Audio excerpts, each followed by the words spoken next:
Bendiciones. Estaba tomándome un tiempo para leer algo de la palabra de Dios y en el capítulo número 3 del Evangelio de Juan eh, eh, me llamó mucho la atención el verso número 36, que lo voy a leer como está escrito. El que cree en el Hijo tiene vida eterna, mas el que no cree al Hijo no verá la vida, sino que la ira de Dios está sobre él. Y es una promesa de Dios para nosotros. Es interesante la información que ese verso nos da. Que lo primero que nos dice es que el que cree en el Hijo tiene vida eterna. O sea, no es el hecho de que por cuanto tú crees en Jesucristo, tú vas a tener vida eterna.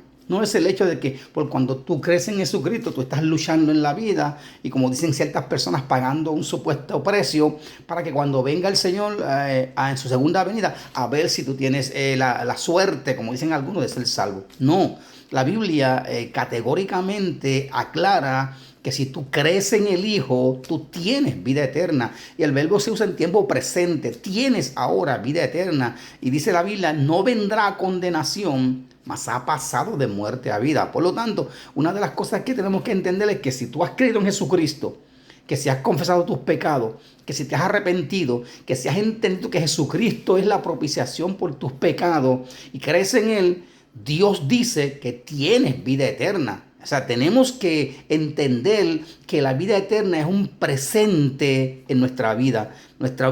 Estamos ahora mismo, como siempre digo yo, viviendo los primeros años de nuestra eternidad en la presencia de Dios. O sea, va a llegar un momento cuando el Señor venga en su segunda venida, entonces pasaremos a un nuevo estado de cosas, a una nueva etapa en nuestra vida, en la eternidad, en la presencia de Dios y del Señor Jesucristo. Ahora, el texto también establece que el que no cree al Hijo no tiene o no verá la vida, sino que la ira de Dios está sobre él.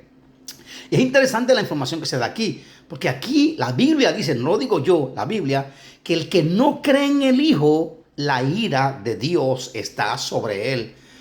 Yo he escuchado muchas veces mucha gente que hablan y dicen que Dios ama a todos los pecadores y todos los pecadores están siendo amados por Dios y Dios está moviéndose. Eso es cierto en cierto aspecto, pero la realidad es que la palabra de Dios establece que el que no quiere creer, que la persona que se complace en el pecado, que se complace en la maldad, que sigue haciendo obras que son contrarias a los principios de Dios, la Biblia dice, no yo, que la ira de Dios está sobre él. Ahora, si la ira de Dios está sobre él, están en peligros. Es decir, que el mundo entero, que la Biblia establece que está bajo el maligno, está en un tremendo peligro. ¿Por qué? Porque está viviendo bajo la ira de Dios.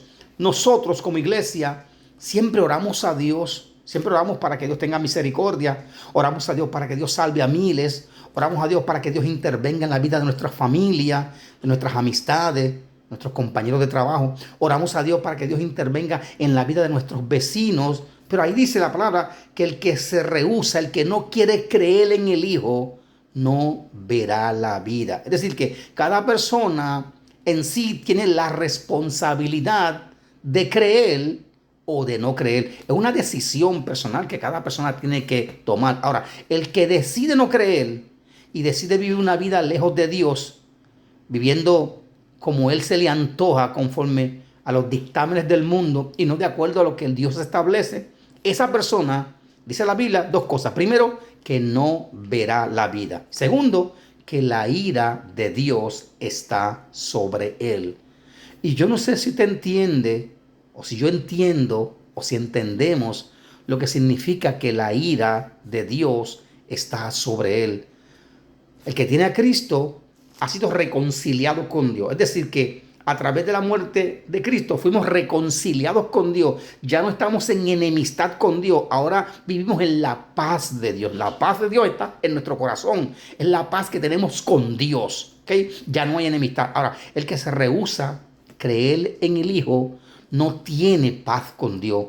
Vive en enemistad con Dios. Y por lo tanto, la ira de Dios está sobre él.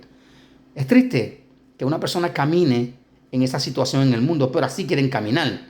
Ahora, es maravilloso que tú entiendas que Jesucristo vino, que murió por tus pecados, que pagó el precio y que te invita para que lo recibas, para que entonces tu relación con Dios se arregle, tú puedas pasar a tener la vida y en lugar de estar en enemistad con Dios y en lugar de estar bajo la ira de Dios, estés en amistad con Dios, reconciliados con Dios y como dice el texto, tengas vida eterna. Y esto, amado amigo, es como para que tú lo pienses. Bendiciones.